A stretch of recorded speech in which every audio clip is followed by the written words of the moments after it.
kita membuat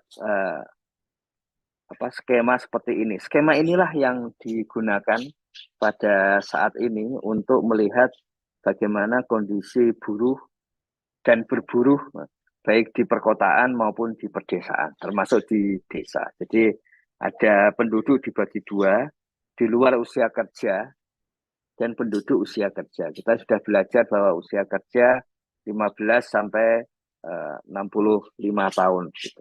Kemudian dari yang usia kerja tersebut dibagi menjadi angkatan kerja dan bukan angkatan kerja.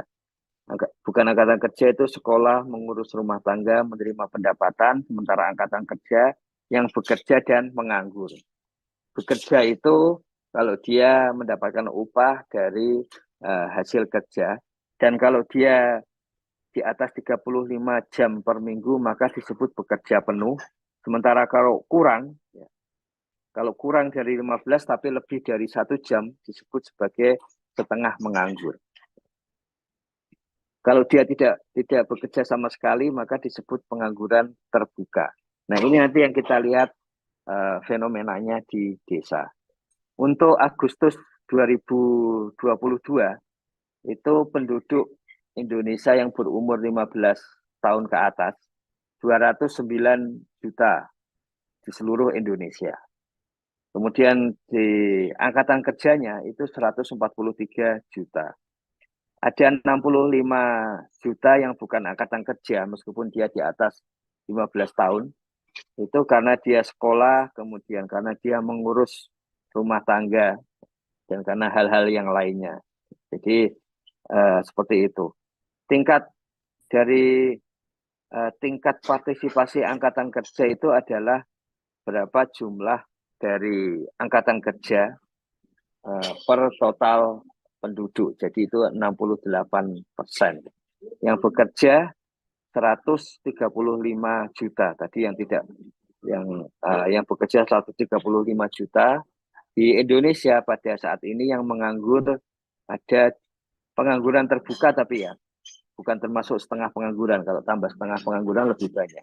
Pengangguran terbuka yang betul-betul menganggur ini itu 8 juta. Sehingga tingkat pengangguran terbuka itu 5,86%. Jadi kita akan membicarakan terutama yang 135 juta orang yang bekerja di Indonesia. Nah, kalau kita lihat pembagiannya, ternyata kita lihat di sini pembagiannya sangat banyak, tapi 3 yang terbesar itu, yang pertama justru lebih banyak orang bekerja sebetulnya di pertanian. Di pertanian termasuk kehutanan dan perikanan. Kemudian berikutnya di perdagangan, jasa ya. Perdagangan besar dan eceran, reparasi dan perawatan mobil dan sepeda motor itu 19%. Kalau pertanian tadi 29%. Baru kemudian yang kita sering sebut industri, yaitu industri pengolahan, itu 14%. Ini 3 wilayah kerja yang yang diisi oleh tenaga kerja di Indonesia. Jadi yang pertama itu ternyata tetap pertanian. Ini wilayah yang sangat relatif ya, mudah untuk dimasuki dan keluar, lapangan kerja yang mudah dimasuki dan keluar dari sana. Yang kedua adalah perdagangan. Ini juga lapangan kerja yang mudah untuk masuk dan keluar. Ya. Dan baru kemudian industri pengolahan. Ini dari sisi pekerjaan ya, dari sisi lapangan pekerjaan. Masing-masing ada buruhnya ya. Di pertanian ada buruhnya, industri pengolahan ada buruhnya, di perdagangan juga ada buruhnya. Jadi ini baru soal lapangan pekerjaan. Nah, disinilah kita bisa melihat status dari pekerjaan. Kalau berusaha sendiri tadi itu 22%. Kemudian berusaha dibantu buruh 15%. Nah, yang menjadi buruh, cuman perlu diingat sekali lagi, itu ada garis miring karyawan dan garis miring pegawai, itu yang paling besar, 38%. Kemudian pekerja yang tidak dibayar atau keluarga 13%. Jadi dari sisi lapangan pekerjaan tadi memang pertanian, kemudian yang kedua perdagangan, yang ketiga adalah industri. Tapi dari sisi status itu 38% adalah buruh atau karyawan atau pegawai. Tentu saja ada alasan mengapa digabungkan, ada alasan juga mengapa tidak dipisahkan. Alasan kalau dipisahkan tentu saja pembahasan tentang buruh akan sangat tajam, lebih tajam karena sudah jelas itu buruh yang dibedakan dari karyawan atau pegawai. Alasan untuk digabungkan ya karena pada dasarnya semua adalah orang yang dibayar dengan upah atau dengan honor. Makanya kemudian disatukan semua yang dibayar dengan upah dan honor dengan tetap ya. Itu kemudian dimasukkan ke satu kategori. Kalau dimasukkan satu kategori, posisi saya juga sama sebagai pegawai dengan posisi buruh yang kerah biru juga sama. Ya. Jadi plus minus ini disatukan. Tapi kemudian jadi besar, 38%. Ya. Jadi memang sangat sangat besar untuk status uh, buruh ini. Kalau kita lihat uh, yang yang yang bekerja sebagai buruh, kalau kita lihat, kalau tadi bentuknya angka supaya lebih memudahkan dibuat grafik itu, yang memang jadi kelihatan besar, 50 juta sendiri dari 135 juta orang yang sedang bekerja saat ini.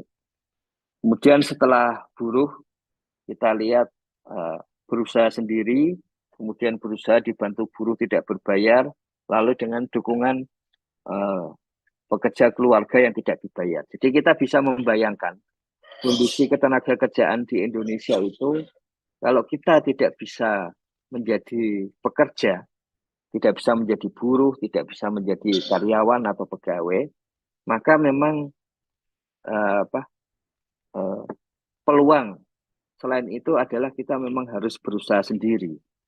Syukur-syukur dibantu oleh keluarga atau dibantu oleh buruh yang tidak tetap. Ya tergantung kita, kalau pas kita butuh pekerjaan banyak, kita minta buruh membantu, kalau enggak ya enggak.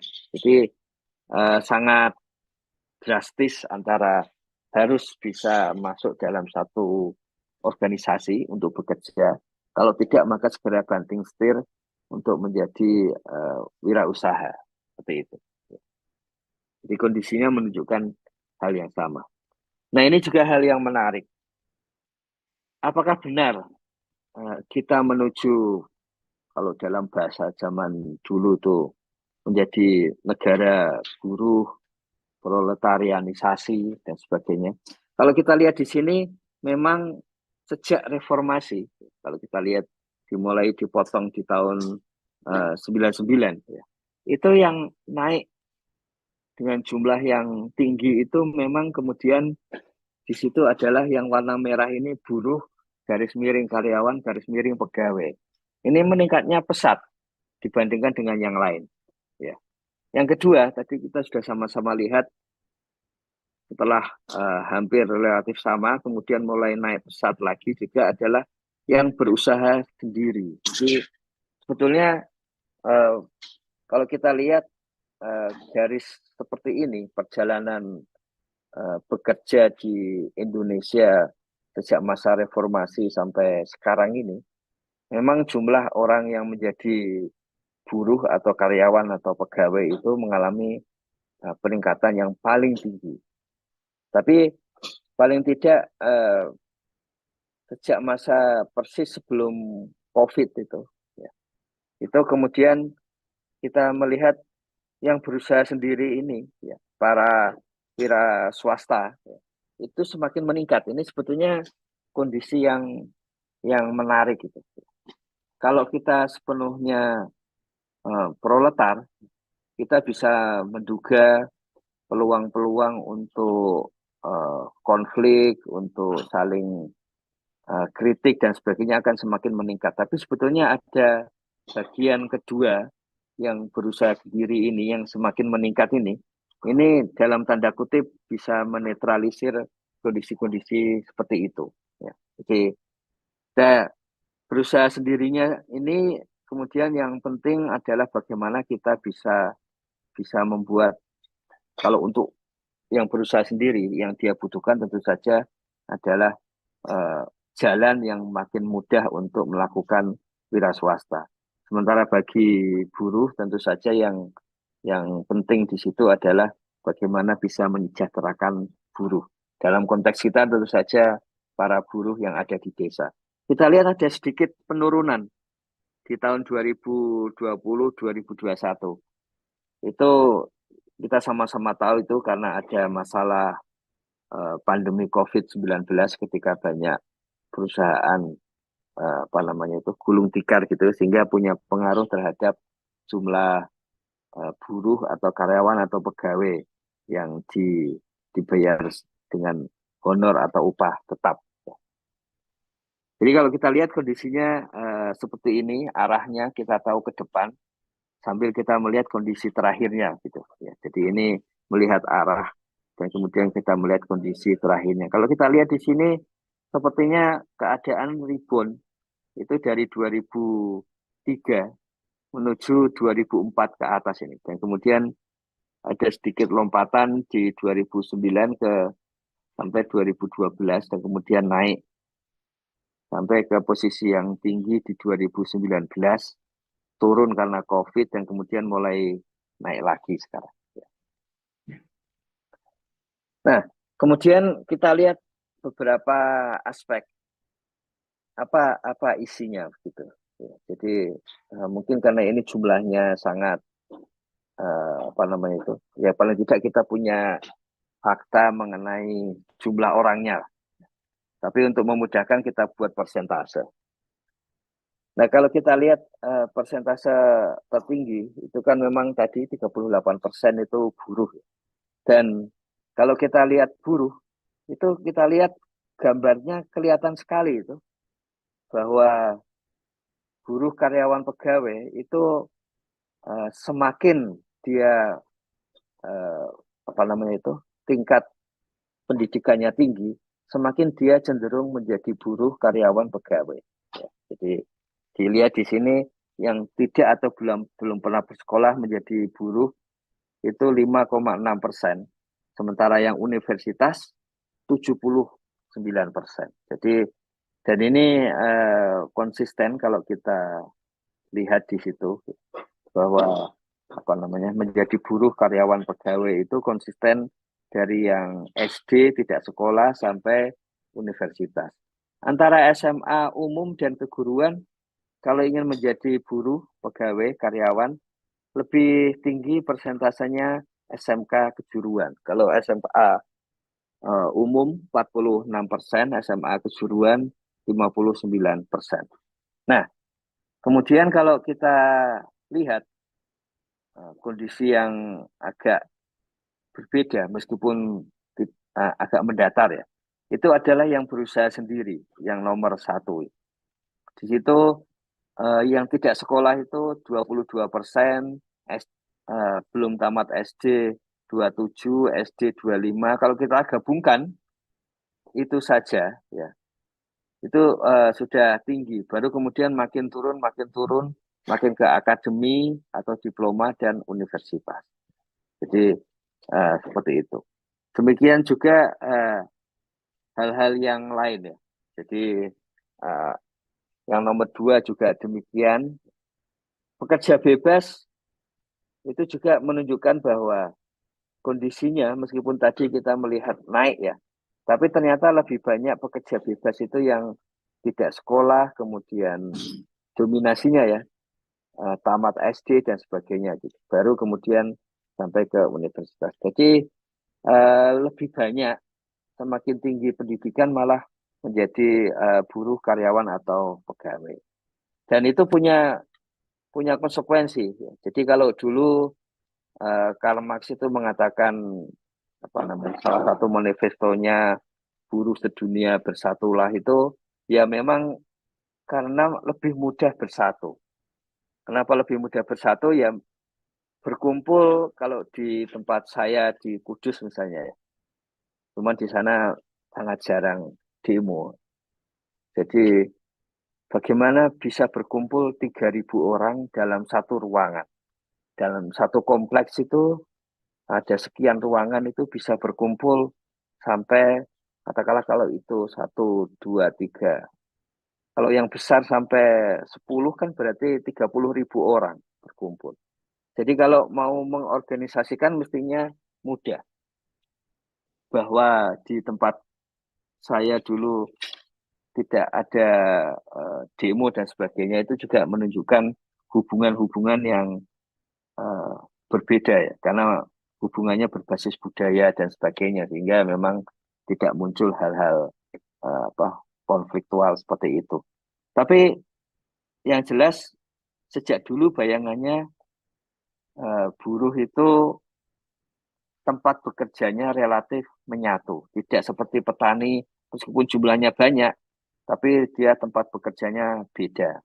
Kita punya bukti mutakhir itu ya pada waktu pandemi. Yang banyak kena COVID tentu saja para buruh pabrik ya, karena sekali satu kena, maka kemudian satu ruangan peluangnya kena banyak. Tapi para petani seandainya ada yang kena pun dia tidak tidak bertemu dengan kalau kita dulu pakai jarak 2 meter, yaitu dia pertanian jaraknya lebih dari 2 meter sehingga aman dari COVID gitu. Jadi karena tempatnya berdekatan maka mudah terorganisir dan apalagi relatif eh, apa namanya itu pendidikannya lebih tinggi untuk bisa menyadari bahwa salah satu keunggulan manusia di dalam proses sejarahnya itu adalah kemampuan untuk berorganisasi sehingga bisa menguasai dunia seperti saat ini. Kemampuan untuk bisa berorganisasi, kerjasama antar manusia dan sebagainya. Ya.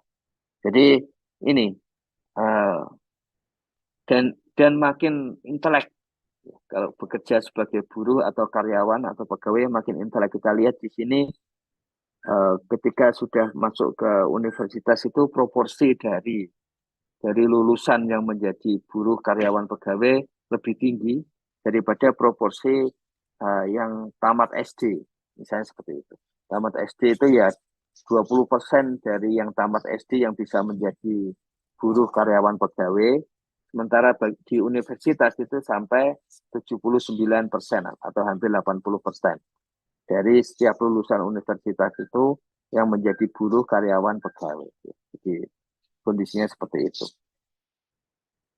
Kalau kita tidak memasukkan buruh tadi supaya lebih mudah ini gambarannya itu uh, kita lihat di sini ada kecenderungan itu pekerjaan-pekerjaan jenis-jenis pekerjaan di Indonesia itu cenderung lebih banyak diisi oleh tenaga kerja yang pendidikannya menengah ke bawah, bahkan yang paling bawah itu yang paling banyak bekerja ya.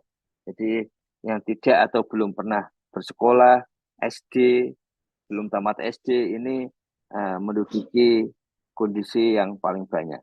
Terutama kalau kita lihat di sini eh, pekerja keluarga yang tidak dibayar itu terutama kalau dia SD tidak lulus atau tidak sekolah. Kemudian yang berusaha sendiri ya terpaksa berusaha sendiri mestinya karena dia hanya belum tamat SD atau tamat SD SMP jadi mau tidak mau harus berusaha sendiri itu juga tinggi dibandingkan dengan yang universitas.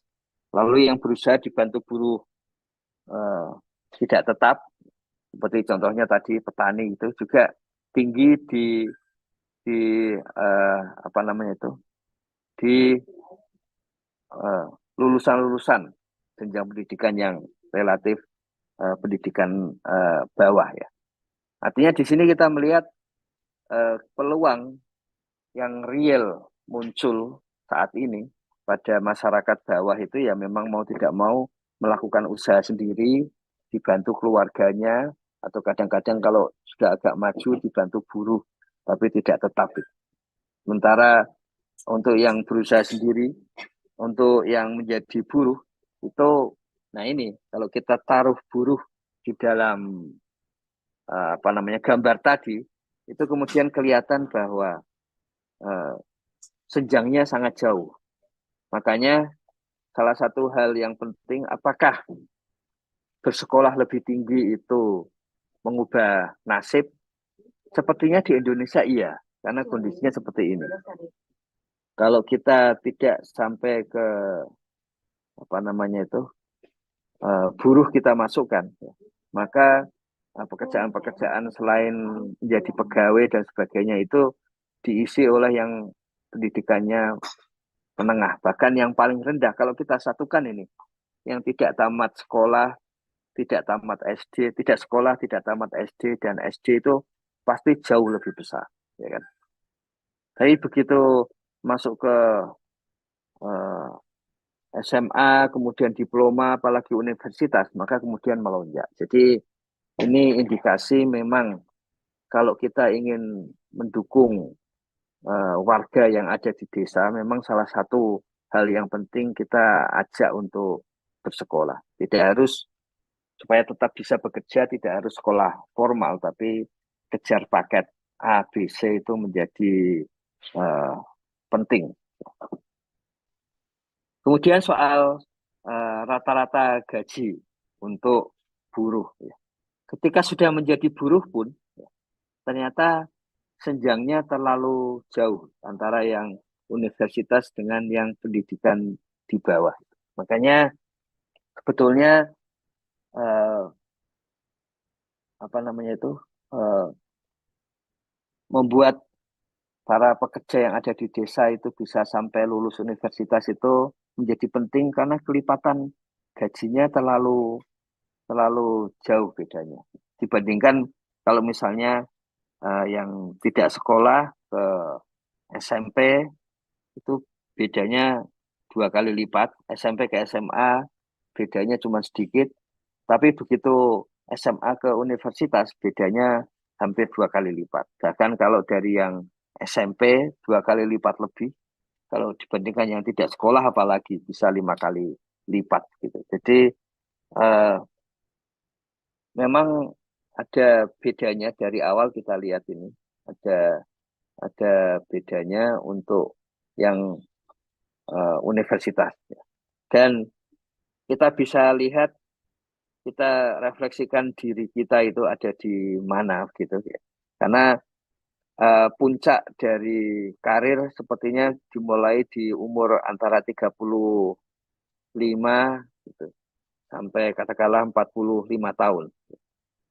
Mungkin dimulai dari umur 35. Tapi yang menarik, kalau kita lulusan universitas, itu masih ada peluang meskipun sudah pensiun, itu uh, naik lagi.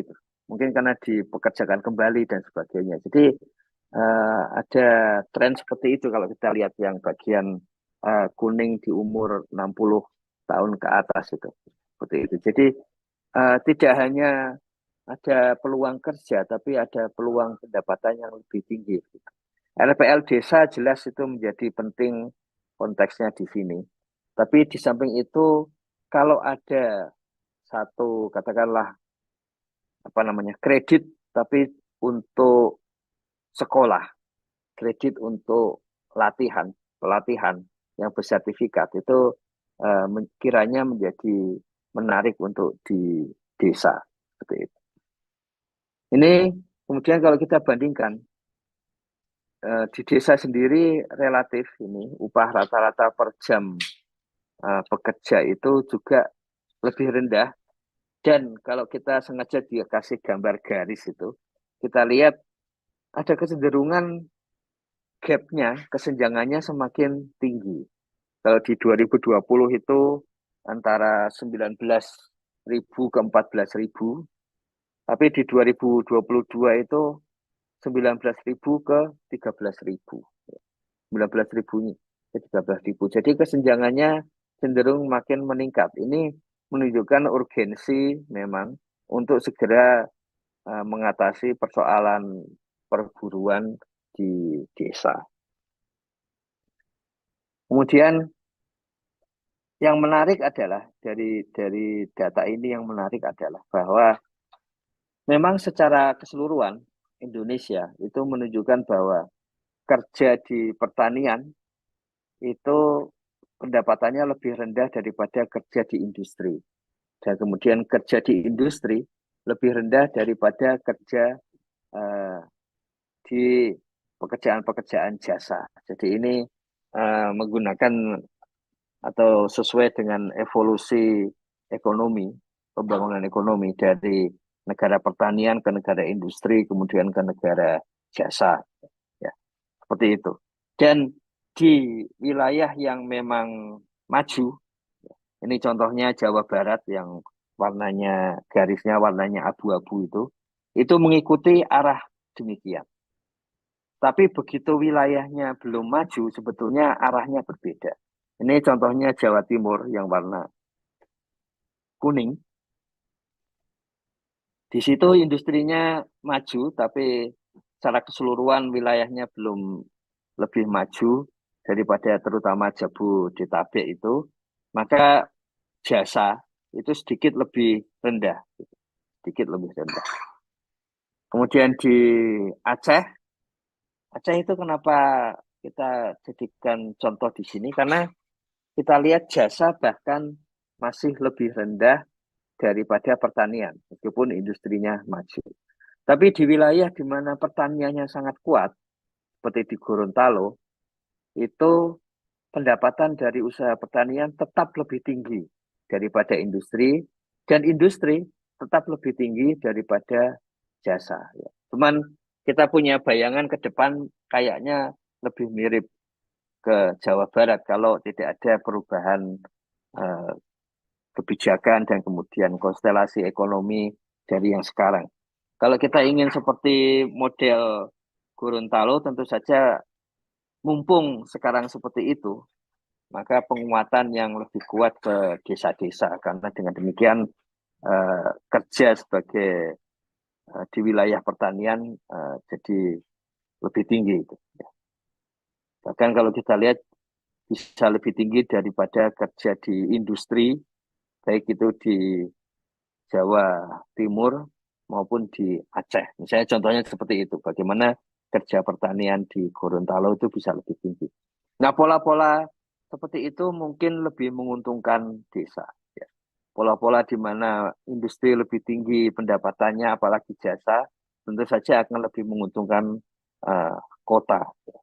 Atau kita mau mencoba itu dikerjakan di desa. Jadi konsep agropolitan di tahun 70-an itu mengandaikan bahwa tetap desa, tapi di situ ada pengelolaan industri. Kemudian ada kerjasama antar desa. Itu konsep agropolitan tahun 70-an untuk membalik tadi itu bahwa kalau makin maju, makin menuju industri di kota dan kemudian menjadi jasa di kota.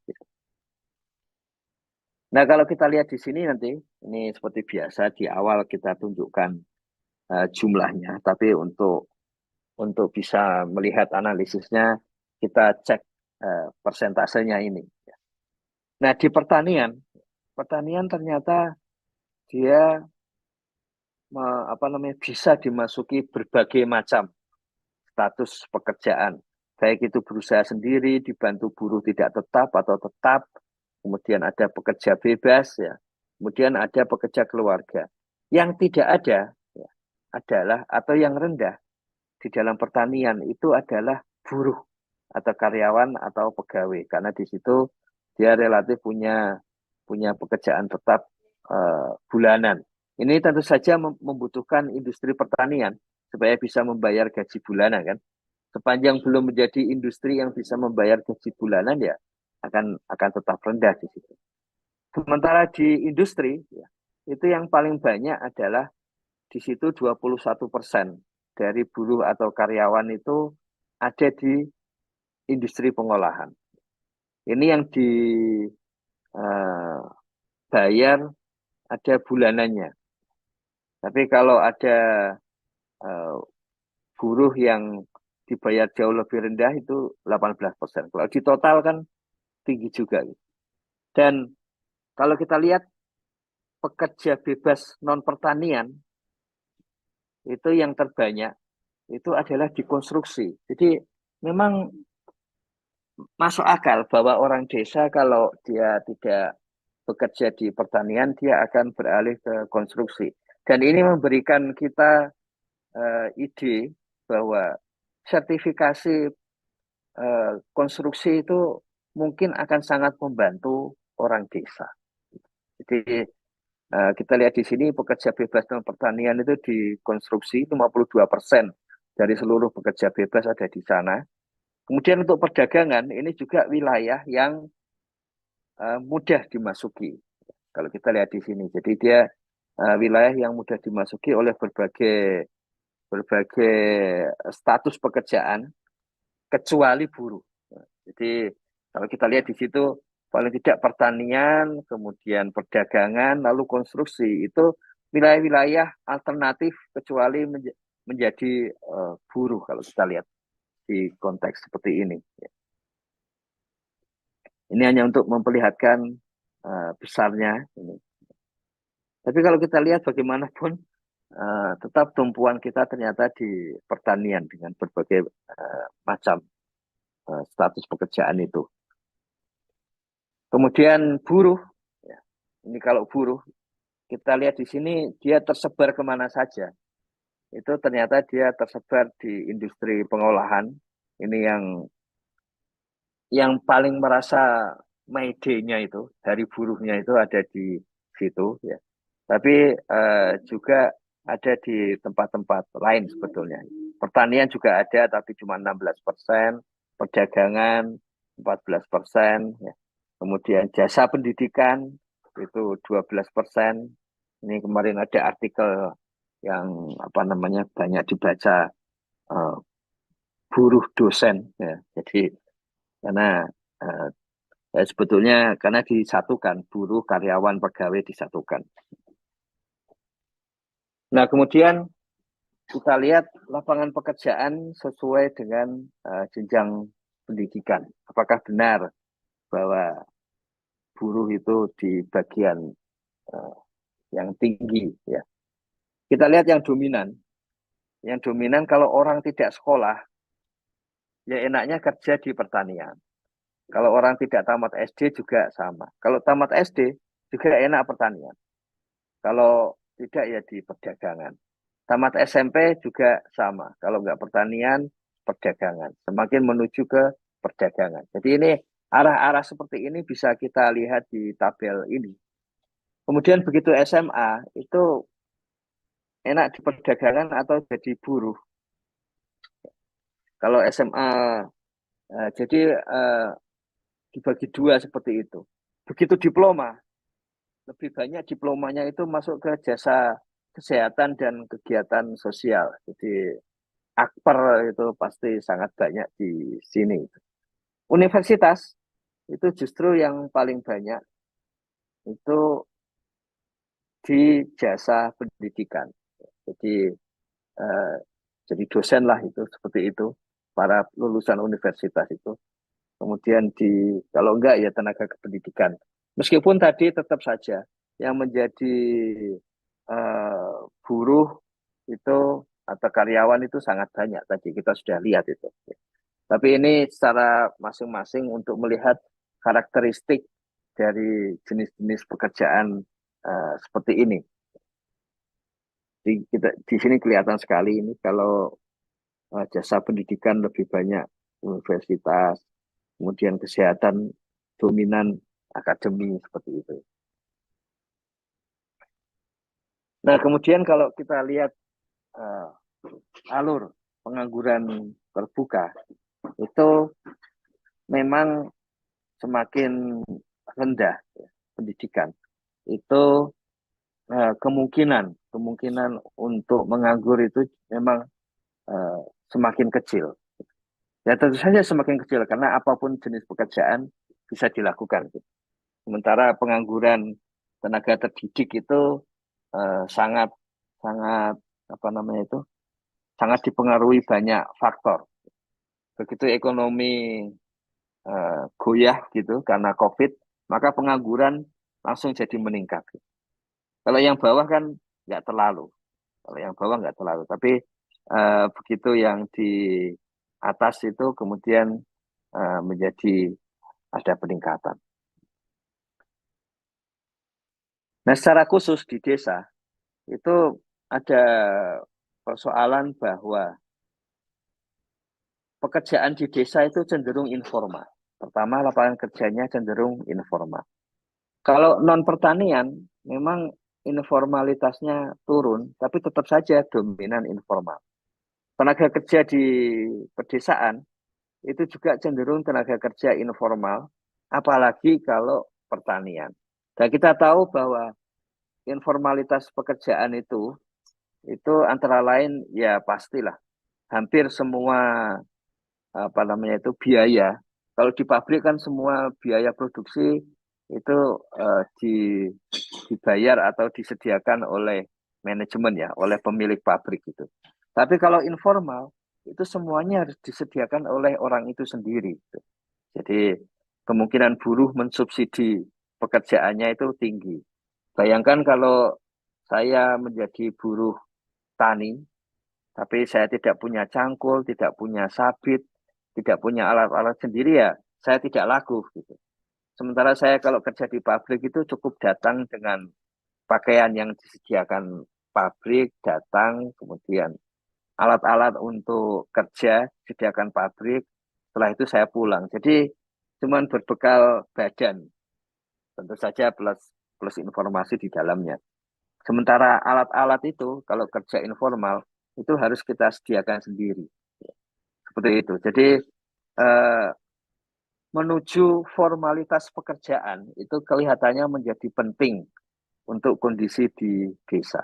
Jadi kita lihat di sini angka-angkanya sangat tinggi informalitas pekerjaan. Oleh sebab itu SDG desa yang berkaitan dengan ekonomi itu mengarahkan supaya menuju kerja-kerja formal. Kemudian soal pengangguran ini juga menarik karena desa sering mengatakan pengangguran di desa lebih rendah daripada di perkotaan. Iya, kalau itu pengangguran terbuka, artinya sama sekali seminggu terakhir tidak bekerja dan tidak mendapatkan upah. Tapi kalau seminggu terakhir bekerja, tapi upahnya rendah, itu lebih banyak di desa. Ya, jadi setengah pengangguran, artinya kita bekerja, tapi kurang dari 35 jam seminggu, itu lebih banyak di desa daripada di kota. Dengan konsekuensi, upahnya tentu saja lebih rendah karena tidak full employment, tidak kerja penuh gitu. Jadi sebetulnya dalam hal pengangguran kondisinya seperti ini bahwa pengangguran terbuka itu lebih banyak di kota. Kalau nggak kerja ya betul-betul nggak bisa kerja. Ya. Nggak ada kerja cuman paruh waktu gitu hampir nggak ada. Tapi di desa kerja paruh waktu itu banyak. Jadi kesempatan kerja di desa menjadi banyak karena banyak paruh waktu itu. Seperti itu. Kalau kita resume dari pembicaraan yang banyak tabel dan grafik tadi, itu sepertinya kita melihat di desa pekerjaan utamanya, kalaupun berburu, tetap pertanian, kehutanan, perikanan, dengan ciri-ciri di sini bisa dimasuki. Ini pekerjaan yang mudah orang masuk dan keluar, terutama kalau dia berusaha sendiri. Ya.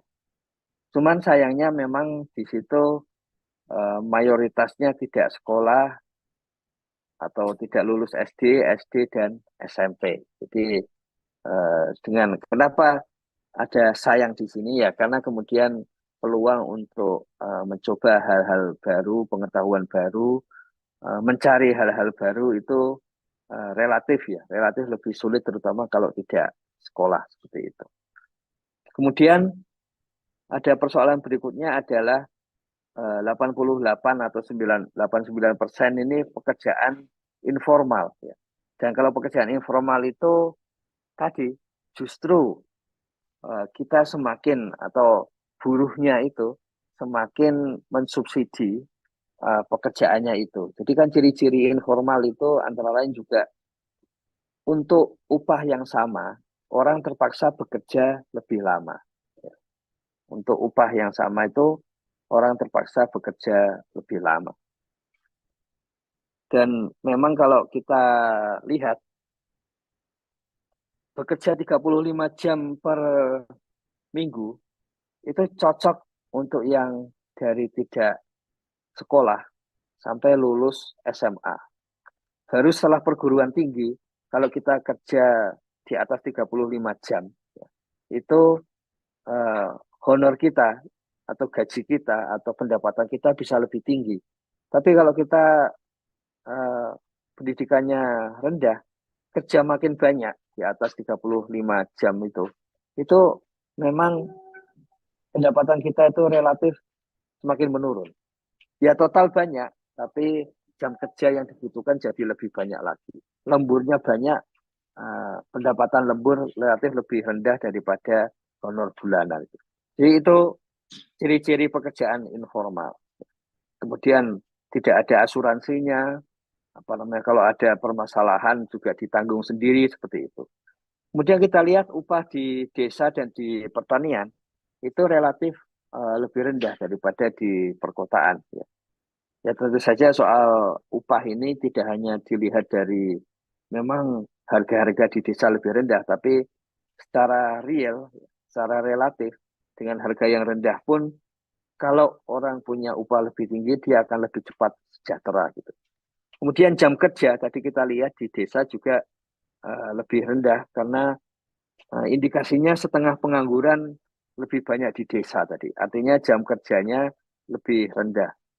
Memang dia harus sampai kepada jam kerja 35 jam untuk sampai full employment, meskipun nggak harus lebih dari itu, karena kalau untuk warga berpendidikan rendah, melebihi itu malah merugikan dirinya sendiri.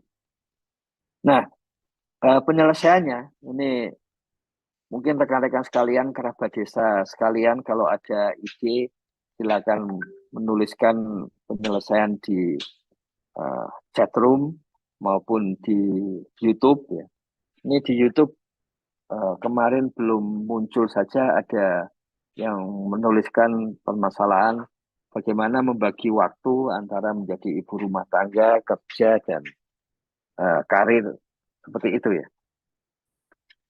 Ya lebih baik fokus saja ya. Kecuali kalau di desa itu seperti biasa dengan berbagai macam apa namanya itu memiliki berbagai macam pekerjaan meskipun tidak full karena memang kondisi di desa sulit untuk full employment gitu. Ya, itu lebih bagus. Ya. Bagian waktu dipakai untuk kerja, bagian lagi untuk rumah, gitu. Bagian lagi tentu saja untuk peningkatan kapasitas. Di SDG Desa tujuan ke-8 pertumbuhan ekonomi desa merata itu tujuan-tujuannya tingkat pengangguran terbuka menuju 0%. Kemudian ada pelatihan kepada calon pekerja, kemudian setengah pengangguran semakin menurun dan diarahkan menuju kerja formal. Mungkin ini salah satu yang diajukan itu adalah bagaimana kalau BUMDesa itu mengelola dana untuk memberi kredit bagi pelatihan eh, para para warga desa ya untuk pelatihan-pelatihan yang bersertifikat. Jadi ini saya kira salah satu ide yang disampaikan oleh rekan-rekan yang kami akan coba tindak lanjuti. Itu yang pertama, dana desa dibelanjakan untuk peningkatan modal BUMDes. Kemudian BUMDes mulai menyediakan kredit untuk biaya pelatihan maupun biaya pendidikan ya, bagi warga desa. Misalnya, ini yang kami akan coba supaya Kementerian PUPR itu di bagian bina konstruksi dan kemudian BPSDM itu menyediakan sertifikat untuk jasa konstruksi. Kita ketahui tadi jasa konstruksi adalah apa namanya salah satu wilayah yang sangat besar apa namanya peluangnya untuk diisi warga desa. kalau mereka mendapatkan sertifikat jasa konstruksi yang ini di Kementerian PUPR memiliki target yang tinggi warga desa untuk bisa mendapatkan sertifikat sekaligus dengan berbagai skema, tidak hanya di pusat pembelajaran tapi juga bisa on the job training ya. Jadi seperti itu. Kemudian juga sama Kementerian Pertanian untuk pelatihan budidaya dan yang penting adalah penangkaran, kemudian sertifikasi benih dan varietas. Ini BUMDes bisa bekerja sama dengan Kementerian Desa juga untuk proses sertifikasi supaya uh, dukungannya lebih banyak. Kemudian kerjasama dengan Kementerian Tenaga Kerja untuk pelatihan-pelatihan bersertifikat lainnya, serta tentu saja dengan Kemendikbud untuk PKBM untuk kejar paket A, B, dan C. Kita lihat tadi bahwa memang benar di Indonesia semakin tinggi tingkat pendidikan, peluang untuk mendapatkan kesempatan kerja yang menarik ya, formal, kemudian lebih tinggi tadi pendapatannya itu adalah kalau sudah sudah berpendidikan tinggi. Kemudian Bum Desa menjalankan pada karya ekonomi produktif. Ini proses menciptakan lapangan kerja sendiri, tapi dengan dukungan dari dana desa. Makanya pada karya ekonomi produktif. Seperti ada kegiatan membatik di Bum Desa Wonogiri, ada kegiatan konveksi menggunakan dana desa dengan konsep pada karya ekonomi produktif di Bali seperti itu. Ini masuk akal. Dan setelah ada pekerjaan padat karya, ada baiknya langsung kerjasama dengan swasta yang punya produk serupa untuk pelatihan sehingga memenuhi standar-standar perusahaan yang lebih tinggi. Bahkan di Sumatera itu pelatihannya untuk sampai kepada standar ekspor. Dengan demikian nanti BUMDes bisa menjadi pemasok utama atau selanjutnya tentu saja bisa menjadi eksportir sendiri. Kemudian ada hal yang menarik yang dikaji dari upaya asuransi petani dan bahkan asuransi ketenagakerjaan. Kita mengetahui salah satu hal yang penting dari asuransi ketenagakerjaan di samping untuk untuk menjaga kalau sampai ada kecelakaan kerja, tapi juga yang penting ada jaminan hari tua bagi para pekerja yang ada di desa. Tentu saja ini perlu skema-skema tersendiri yang bisa dijalankan ya di Banyuwangi. Desa-desa sudah menjalankan, misalnya sudah mulai uh, membayar asuransi-asuransi dikelola, dikonsolidasi pada level desa.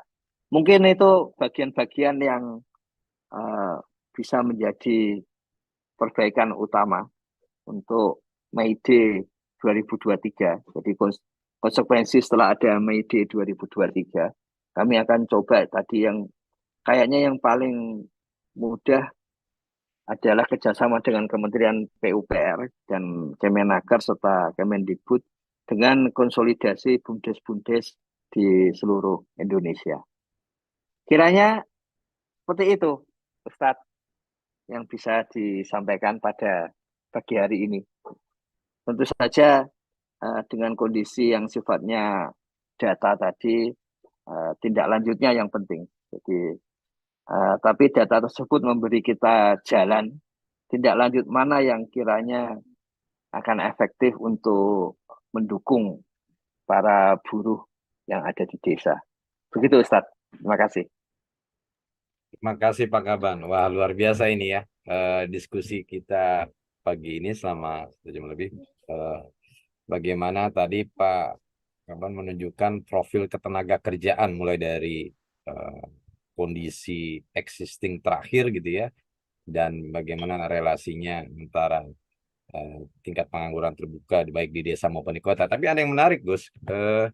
Kita teringat pada tahun 2021 pada saat COVID melanda, Pak Sekjen Kementerian Ketenagakerjaan Pak Anwar Sanusi dulu pernah menyampaikan bahwa tingkat pengangguran terbuka itu justru banyak berasal dari jenjang pendidikan tinggi, Gus. Ya, jadi seperti yang disampaikan Gus Iwan tadi, kenapa kemudian masyarakat dari lulusan sekolah menengah ke bawah justru tidak banyak yang menganggur gitu ya. Kenapa tidak menganggur? Karena mereka ternyata bekerja di sektor yang tidak membutuhkan keahlian spesifik, gitu, Gus. Jadi mereka banyak bekerja di pertanian gitu kan.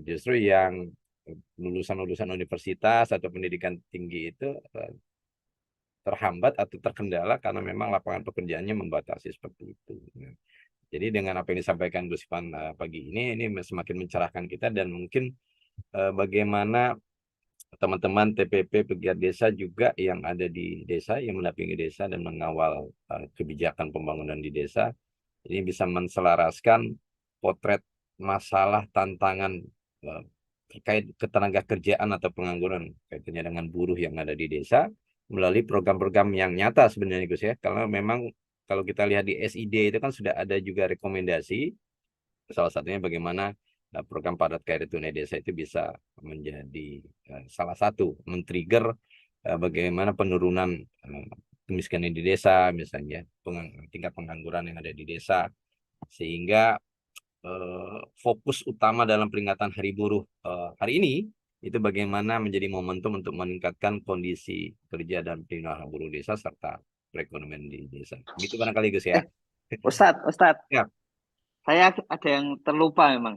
ya, Untung diingatkan apa Ustadz itu mengenai ya kita harus melihat di dalam SID ya. Karena di sana sudah muncul atau tiap-tiap desa ya. Ini gara-gara apa namanya itu BPK mengatakan tidak boleh bisa di screenshot lagi, makanya kemudian ditambahkan itu. Jadi di ini ambil contoh pakai Jawa Timur biar kelihatan banyak saja sih. Terakhir datanya 1 Mei ya, Senin 1 Mei tadi malam ya. Jadi ini data terbaru. Ini di sini kita lihat nanti di bagian SDGs itu di nomor 8 pertumbuhan ekonomi merata, bagaimana kondisinya. Eh, Masih sektor formal minimal 50% tapi baru tercapai sekian dan sebagainya. Artinya kita mengetahui siapa warga desa yang masih kerja di bidang informal. Dan yang kalau di dalam statistik kita klik pekerjaan, maka akan kelihatan juga di sini untuk pengolahan dan industri itu ada berapa orang. Nanti dilihat saja di desa masing-masing. Kalau diklik kemudian ada namanya. Dan yang tadi di bagian ketenaga kerjaan, yang bekerja ada berapa orang, dan yang tidak bekerja berarti kan ini bukan angkatan kerja ya. Yang lainnya itu kan bukan angkatan kerja. Kita lihat yang bekerja, kemudian pekerjaan buruhnya, baik itu buruh tani maupun pengolahan dan industri, bisa dicek siapa saja. Berarti pemanfaat dari upaya-upaya untuk mendukung buruh di pekerjaan seperti itu. Kemudian yang sudah mendapatkan jaminan sosial ada berapa dibandingkan dengan jumlah buruh tadi, serta bagaimana hasilnya. Cuman di sini saya kira hasilnya sebagian dari desa kiranya tidak mengisi hasilnya detail ya, sehingga kadang-kadang agak agak aneh untuk bagian industri misalnya. Kita lihat di industri pengolahan itu hasilnya terlalu rendah.